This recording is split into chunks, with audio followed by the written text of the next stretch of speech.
যুক্তরাজ্যে সরকারি সফররত অন্তর্বর্তী সরকারের প্রধান উপদেষ্টা অধ্যাপক doctor Mohammad Yunus British labour পার্টির এমপি টিউলিপ সিদ্দিককে বাংলাদেশে ফিরে এসে দুর্নীতির অভিযোগে আদালতে হাজির হয়ে বিচারের মুখোমুখি হওয়ার আহ্বান জানিয়েছেন। একই সঙ্গে টিউলিপের পক্ষ থেকে দেওয়া বৈঠকের অনুরোধ সরাসরি প্রত্যাখ্যান করেছেন তিনি।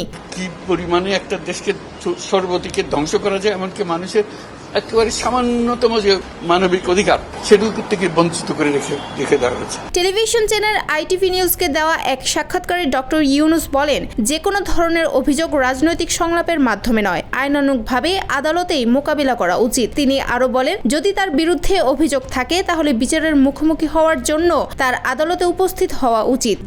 RICL TMX, যুগের পর যুগ স্থাপনা থাকে মজবুত। শুধু সরকারকে দেখি আমি চলে গেলাম, ওই সরকারে আছে তারা কিছু করতে পারতেছে না, তোমার গ্রামে আছে তুমি কিছু করতে পারতেছো।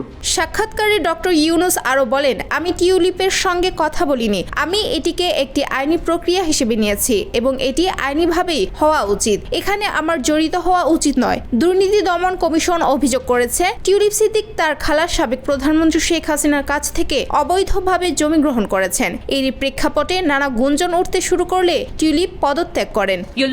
Pharmacists, local health professionals, your political allies, and indeed your political opponents make the point to you that you have to take a stand on an issue.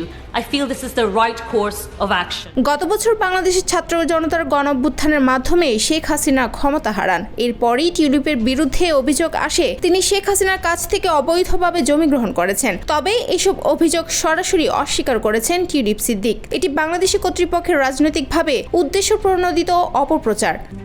RICL TMX, যুগের পর যুগ স্থাপনা থাকে মজবুত। But could I ask the Home Secretary, what are her plans for refugees whose work visas will expire but they cannot return to their countries of origin? Will they be eligible for settled status? And how will the government guarantee their safety in the UK?